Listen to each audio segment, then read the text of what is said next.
welcome again to Essential Electrical. In today's lecture, we are going to discuss about the essential qualities and the requirement of protective relaying. So with this, let's get this lecture started. So जैसे हमने last lecture में discuss किया था that what is the protective zone, what is the zone of protection, what is the primary protection scheme, what is the backup protection scheme. आपकी जो backup protection scheme है वो कब ऑपरेट होनी चाहिए, उसमें कितना टाइम डिले होना चाहिए, उसके बारे में हमने लास्ट लेक्चर में डिस्कस किया था. अगर आपने लेक्चर नहीं देखा है तो मैं आई बटन में उसकी लिंक डाल देता हूँ. ठीक है, आज के लेक्चर में डिस्कस करेंगे कि भाई कोई भी आपके पास प्रोटेक्शन स्कीम है तो उसकी एसेंशियल क्वालिटीज़ एंड रिक्वायरमेंट क्या होनी चाहिए. तो मैंने यहाँ पर आपको बोला है कि सबसे पहले क्वालिटी उसकी होनी चाहिए reliability. The second is selectivity and discrimination. The third is its speed and its time. Fourth is sensitivity. Fifth is stability. Six adequateness and seventh and last is simplicity and economy. So कोई भी आप protection scheme पसंद करते हो तो उसमें ये 7 requirement qualities है वो होनी चाहिए. तो वन बाय वन हम सबको डिस्कस करेंगे इस लेक्चर में, और जब नेक्स्ट लेक्चर में मिलेंगे तो और रिलेटेड टर्म्स है जो प्रोटेक्शन में आपको काम आएगी. भाई टाइम सेटिंग मल्टीप्लायर क्या है तो उसको डिस्कस करने वाले हैं. ठीक है, सो आज के लेक्चर में हम सब क्वालिटीज़ को डिस्कस करेंगे कि भाई आपकी प्रोटेक्शन स्कीम में ये क्वालिटीज़ का मतलब है क्या. सबसे पहले बात करें reliability. Your protective system should be as reliable as possible. So what is reliability? So reliability indicates the ability of relay to operate under the predetermined condition. तो किसी भी रिले को आप बात करें तो उसको कुछ predetermined condition पर ऑपरेट होना चाहिए. ठीक है, अगर वो ऑपरेट होता है उसका मतलब वो रिलायबल ऑपरेट कर रहा है, वो रिलायबली काम कर रहा है. ठीक है, तो अगर हम बात करें तो रिले ऑपरेट होने से पहले बहुत सारे एसेंशियल इक्विपमेंट्स होते हैं, कंपोनेंट्स होते हैं जो वर्क करने चाहिए. तो उसके रिलायबिलिटी के ऊपर भी आपके रिले की रिलायबिलिटी है वो डिपेंड रहती है. तो वो कौन कौन से इक्विपमेंट रहते हैं? So it can be a circuit breaker, relays, different kind of relays, CT, PT, cables and tripping circuit and all other components. Okay, so all these things will be working together as your relay. Okay, so how we can improve the performance or the reliability of any relaying scheme? So we can do proper maintenance of each and every component. So हमारी reliability है उसको हम increase कर सकते हैं. अब ये reliability है उसका कोई मैथमेटिकल फॉर्मेशन या मैथमेटिकल इक्वेशन नहीं है जिसकी मदद से हम किसी भी प्रोटेक्शन स्कीम है तो उसके रिलायबिलिटी कैसी है वो चेक कर सकते हैं. ठीक है, ऐसी कोई नहीं है कि भाई उसकी जो वैल्यूज़ है वो हम टाइम टू टाइम चेक करें, उसके ऊपर से हमें पता चल जाए कि भाई हमारी सिस्टम है वो रिलायबल है. कोई मैथमेटिकल एक्सप्रेशन तो हमारे पास है नहीं, तो हम कैसे कर सकते हैं? तो हम टाइम टू टाइम है उसको डेटा को रिकॉर्ड कर सकते हैं, उसके ऊपर से स्टेटिस्टिकल उसका आउटपुट निकल सकता है और उसको हम ऑब्जर्व करके सिस्टम के रिलायबिलिटी है वो डिसाइड कर सकते हैं. ओके, सो कोई मैथमेटिकल एक्सप्रेशन से नहीं लेकिन हम स्टैटिस्टिकल मेथड से सिस्टम के रिलायबिलिटी है वो डिफाइन करते हैं. Okay, so your protective scheme should be reliable. This is the first point. The second is the selectivity and discrimination. Okay, now what is selectivity? So selectivity is the ability of protective system to identify the faulty part correctly. Okay, तो सबसे पहले क्या करना पड़ेगा?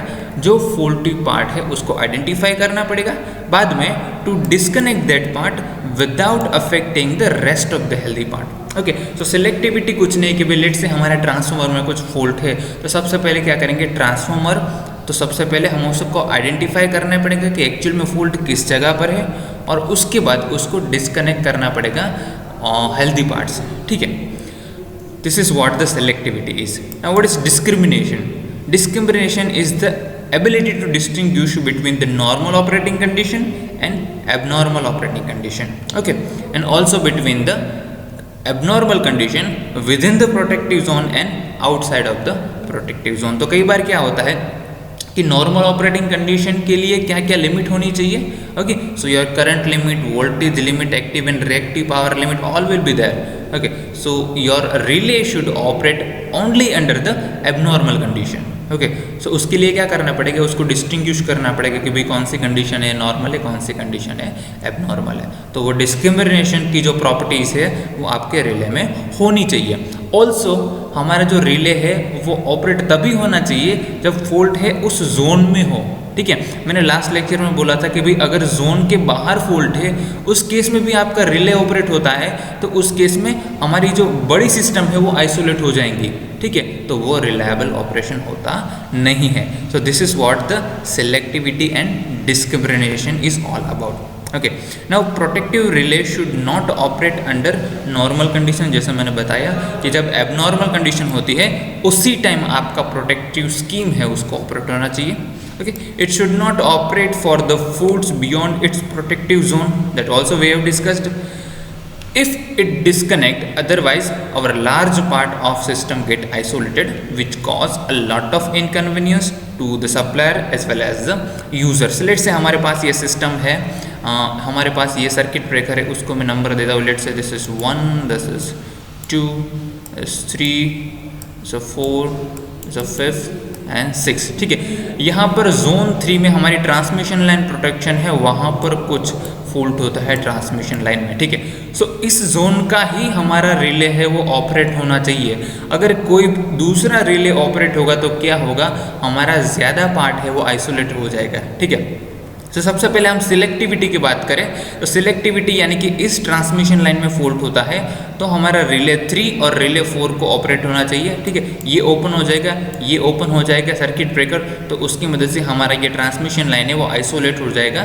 तो हमने क्या कर दिया, सबसे पहले आइडेंटिफाई किया और बाद में उसको डिस्कनेक्ट कर दिया, तो हमारा ये हेल्दी पार्ट रहे और ये वाला पार्ट है वो फॉल्टी पार्ट है जिसको हमने आइसोलेट कर दिया। This is what selectivity. What is discrimination, कई बार क्या होता है कि भाई हमारा ये दोनों रिले है वो ऑपरेट होना चाहिए, ये दोनों सर्किट ब्रेकर है वो ओपन होने चाहिए, ठीक है। लेकिन कई बार क्या होता है, एबनॉर्मल कंडीशन की वजह से हमारा ये वाला रिले अगर ओपन हो गया, ठीक है, तो क्या होगा, जो पहले ये वाला पार्ट था हमारा जो आइसोलेट होने वाला था उसकी जगह पर अब इतना पोर्शन है वो आइसोलेट होगा।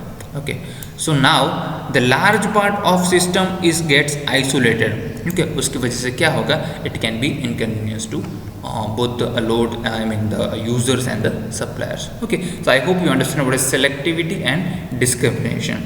Now let's talk about speed and time. So this is a very much important quality of your protective scheme, that it must disconnect the faulty system as fast as possible. तो जब भी कोई fault होता है, किसी भी transmission line हो या फिर ट्रांसफार्मर हो, जनरेटर हो या फिर किसी भी पार्ट में फॉल्ट हो, तो आपकी डिस्क्रिमिनेशन और डिस्कनेक्टिंग जो स्पीड होनी चाहिए वो फास्ट होनी चाहिए। क्यों, अगर हम उसको जल्दी से डिस्कनेक्ट नहीं करेंगे तो क्या होगा, जो भी डिवाइस में फॉल्ट है वो डिवाइस डैमेज होने की पूरी प्रोबेबिलिटी है। The second thing, it also cause reduction in system voltage, आपके सिस्टम वोल्टेज है वो भी रिड्यूस हो जाएंगे। उस केस में आपके जो मोटर्स कनेक्टेड है, जनरेटर्स कनेक्टेड है, उसको भी डैमेज होने की प्रोबेबिलिटी सबसे ज़्यादा है।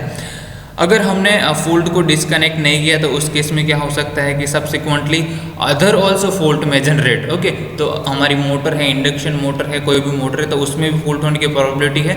और दूसरी पावर सिस्टम में जो इक्विपमेंट्स हम कनेक्ट करते हैं उसमें भी फॉल्ट होने की प्रोबेबिलिटी ज़्यादा रहती है, ठीक है। तो फॉल्ट होने के तुरंत ही हमारा सर्किट ब्रेकर है वो ट्रिप हो जाना चाहिए, ताकि हम हमारा फॉल्टी पार्ट है उसको हेल्दी पार्ट से डिस्कनेक्ट कर सकें। ओके, सो उसके लिए क्या करना पड़ेगा, the high speed protective relaying scheme use करनी पड़ेगी, because it is going to avoid the possibility of such undesirable condition, ठीक है। तो ये प्रॉपर्टी है वो आपके रिले में होनी चाहिए। नाउ फॉल्ट जब होता है, लेट से दिस टाइम, यहाँ पर हम टाइम के बारे में डिस्कस करेंगे। यहाँ पर जब फॉल्ट होता है उसके बारे में डिस्कस करें, ठीक है। जब फॉल्ट होता है उसके बाद में कौन कौन सी जो चीज़ है वो होती है, ठीक है। सबसे पहले आपको पता है, सबसे पहले रिले ऑपरेट होगा, बाद में आपका सर्किट ब्रेकर ऑपरेट होगा, ठीक है। सो अगर हम बात करें, so total time required between the instant of fault जो कि यहाँ पर होता है, ठीक है, and instant of final arc extinguishing जो कि यहाँ पर होता है, ठीक है, उसके बीच के टाइम को हम क्या कहते हैं, फॉल्ट क्लियरिंग टाइम, ठीक है। जो फॉल्ट होता है और लास्ट में जब आपका आर्क है वो एक्सटिंग्विश होता है सर्किट ब्रेकर का, उसके बीच का टाइम को हम कहते हैं fault clearing time. This is very much important. Okay, fault clearing time को हम ऐसे भी कह सकते हैं कि भाई it is nothing but the sum of relay operating time plus circuit breaker interrupting time. तो circuit breaker interrupting time plus relay operating time is equal to fault clearing time, हम ऐसा भी कह सकते हैं। ठीक है, अब इसको थोड़ा सा आप अभी नेगलेक्ट कर दीजिए, इन दोनों को हम एक एक से समझेंगे। रिले ऑपरेटिंग टाइम क्या है? लेट से हमारा कोई फॉल्ट होता है, उस केस में रिले को सिग्नल मिलेगा और आपका रिले ऑपरेट होगा। ठीक है, उतने तक का टाइम को हम बोलते हैं relay operating time. Okay, now what is circuit breaker interrupting time?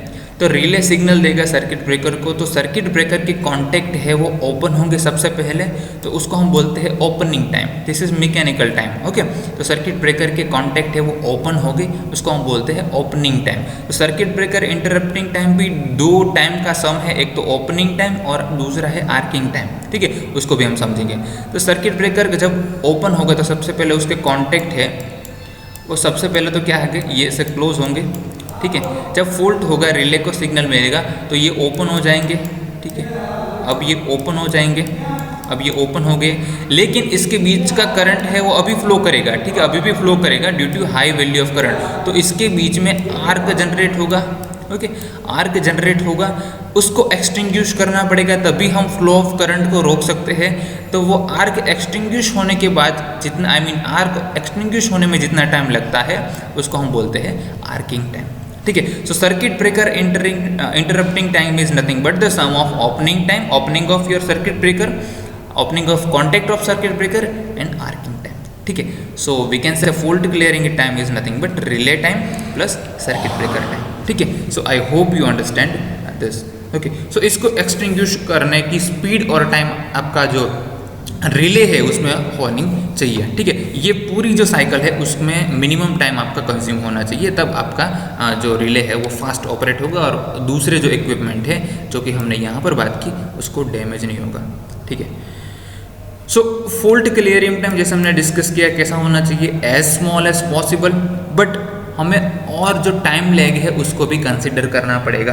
ठीक है, टाइम लैगिंग मैंने आपको लास्ट लेक्चर में बोला था कि भाई अगर हमारे पास प्राइमरी प्रोटेक्शन स्कीम है और बैकअप प्रोटेक्शन स्कीम है तो बैकअप प्रोटेक्शन में हम टाइम डिले रखते हैं। क्यों? क्योंकि आपका प्राइमरी प्रोटेक्शन स्कीम हो सबसे पहले ऑपरेट होना चाहिए, बाद में in case your primary protection scheme में gets fail, in that case your backup protection should be come into the picture. Okay, but your backup protection not come into the picture. Okay, so primary protection will be your first line defense.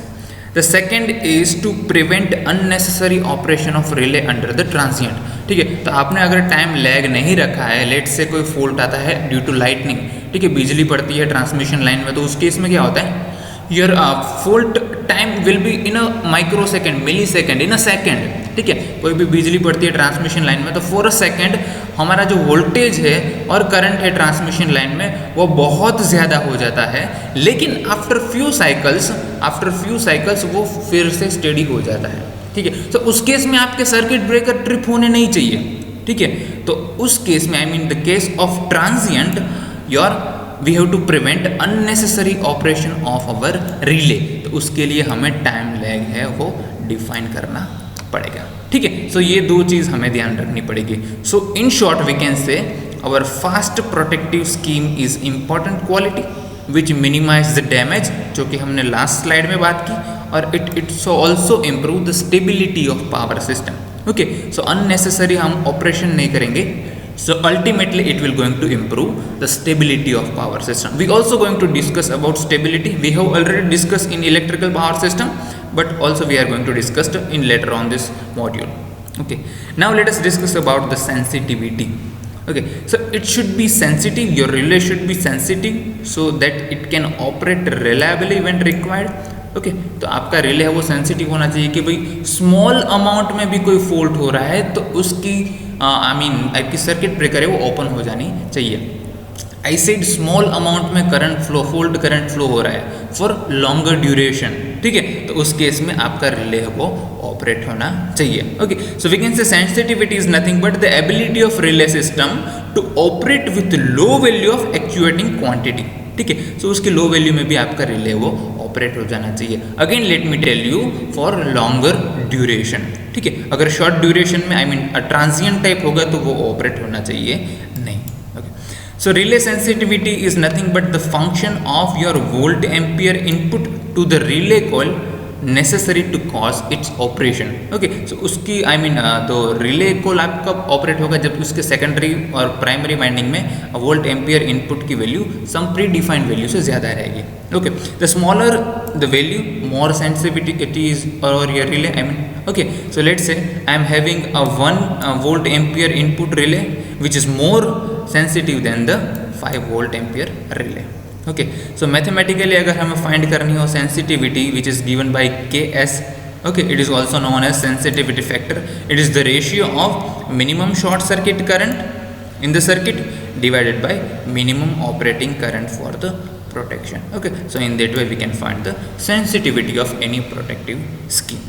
Okay, now let us discuss about the stability. This is also going to be one of the important quality and requirement of your protective scheme.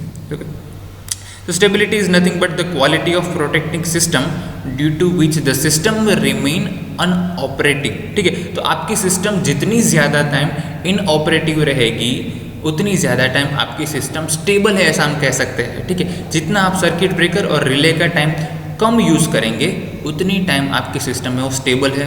ठीक है, so stability is nothing but our system the relay system should B remains in operative situation. Okay, and also the stable under the certain condition. Okay, it can be any kind of faults and disturbance. Okay, so this is all about the stability.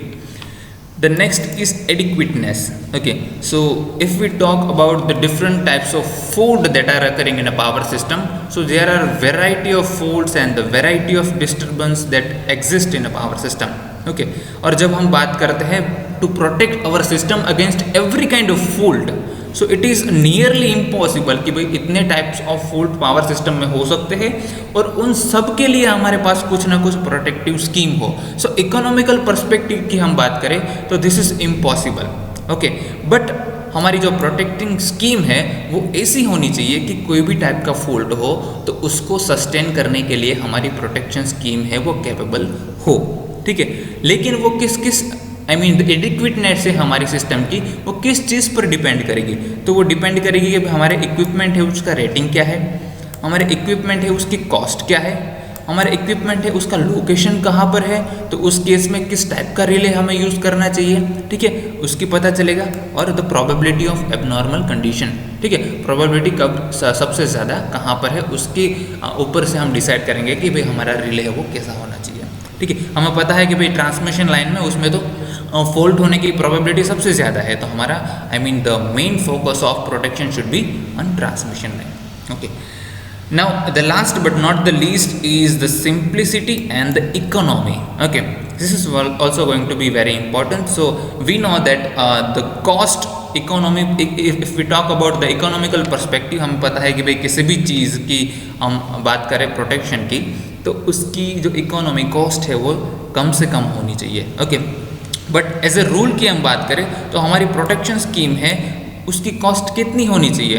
तो हमारे total cost बात करें जो transmission line हो या फिर distribution system हो या जनरेशन के सिस्टम हो, अगर हम ट्रांसमिशन लाइन की प्रोटेक्शन कर रहे हैं तो टोटल ट्रांसमिशन लाइन की जितनी कॉस्ट होती है उसके 5% से ज़्यादा हमारे प्रोटेक्शन की कॉस्ट होनी चाहिए नहीं. ठीक है, ये एक थंब रूल है जिसको हमें फॉलो करना पड़ता है. But in case of very important equipment के जिसकी वजह से हमारी सिस्टम की स्टेबिलिटी और हमारे सिस्टम के रिलायबिलिटी पर इफेक्ट हो सकता है, तो उस केस में हम इकोनॉमिकली थोड़ा रिलैक्सेशन ले सकते हैं कि ये थोड़ा ऊपर नीचे हो सकता है. ठीक है, this is all about economy.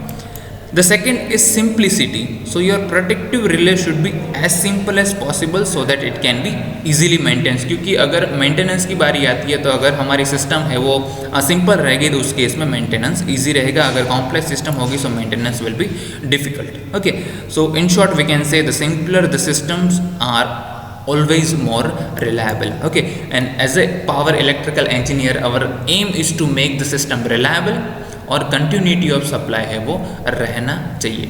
ठीक है, तो उसी की वजह से हमने ये सारी जो क्वालिटीज़ की बात की, तो हमारी प्रोटेक्टिव रिले ऐसा होना चाहिए कि इन सारी कंडीशन में सेटिस्फैक्टरी वर्क करे ताकि जो रिलायबल ऑपरेशन है पावर सिस्टम का वो हो सके.